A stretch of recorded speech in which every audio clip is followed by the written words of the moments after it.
au moment d'acquérir un objet immobilier, que ce soit son premier achat ou non, il y a plein d'éléments dont on doit tenir compte. C'est donc ce que nous allons voir aujourd'hui. Première étape, faire la clarté sur sa capacité financière afin de connaître son budget. Pour un premier achat, est-ce que c'est possible de devenir propriétaire? Prenez conseil auprès d'un établissement financier, peut-être votre banque avec laquelle vous avez le plus vos habitudes. Attention aux conseillers financiers très à la mode actuellement, comme dans toutes les professions. On a des très bons conseillers financiers et on a tout l'inverse également. Choisissez avec attention votre conseiller financier puisque vous allez lui fournir tous les détails de votre patrimoine et de votre vie. Si vous êtes déjà propriétaire, il s'agira alors de se poser la question: est-ce que je dois vendre mon bien immobilier actuel avant d'acquérir un autre objet? Ou alors, est-ce que je peux acquérir un autre objet et louer éventuellement mon bien actuel? Beaucoup se lancent dans la recherche d'un futur objet en se disant qu'il expliquera au propriétaire de son futur objet qui va devoir vendre lui-même son bien immobilier, que ça prenne 1, 3, 6 ou 9 mois. Le futur vendeur attendra. Vous-même, dans cette même situation, est-ce que vous seriez prêt à attendre de vendre votre bien 1 mois, 3 mois, 6, 9, sans savoir où vous allez? On arrive la plupart du temps à la conclusion qu'il vaut mieux vendre son bien immobilier actuel, quitte à prendre un objet en location afin de faire tampon entre l'ancien et le futur objet.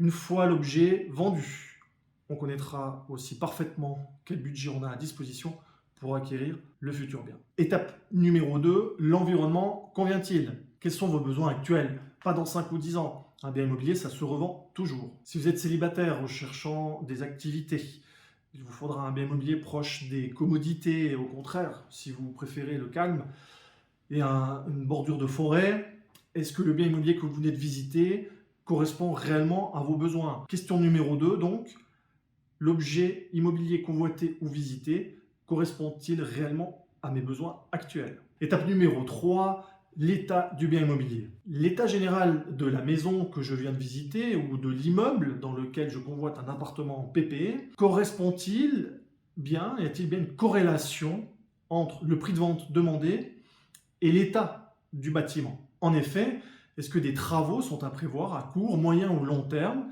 Et est-ce que ma capacité financière permet d'absorber l'acquisition du bien, les frais d'acquisition, par exemple les frais de notaire? Cela fera l'objet d'une future vidéo. Dans le cas d'une PP, d'une propriété par étage, on prendra connaissance des 2 à 3 derniers procès-verbaux d'assemblée pour savoir si la copropriété envisage de faire des travaux à court, moyen ou long terme.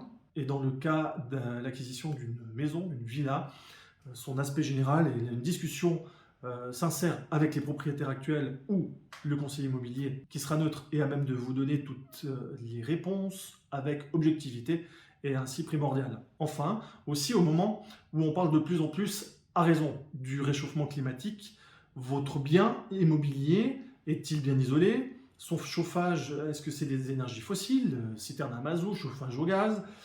Si oui, dans quel délai ces installations devront être remplacées? Là aussi, à mettre en relation ces éventuels travaux à prévoir en relation avec le prix de vente demandé et votre capacité financière actuelle. Quatrième point, malheureusement, le bien idéal n'existe pas. N'oubliez pas, nous avons tous, moi le premier, un bien idéal dans notre esprit. Celui-ci, malheureusement, n'existe pas. À chaque visite, vous trouverez toujours, systématiquement ou presque, ou alors ce sera le vrai coup de cœur, mais vous trouverez généralement toujours des points qui ne correspondent pas à votre liste de critères impératifs.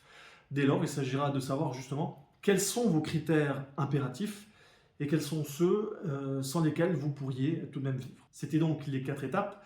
Pour bien acheter son objet immobilier, vous avez toujours la possibilité de mettre un pouce au bas de cette vidéo ou de me contacter via drapelimmobilier.ch. À bientôt.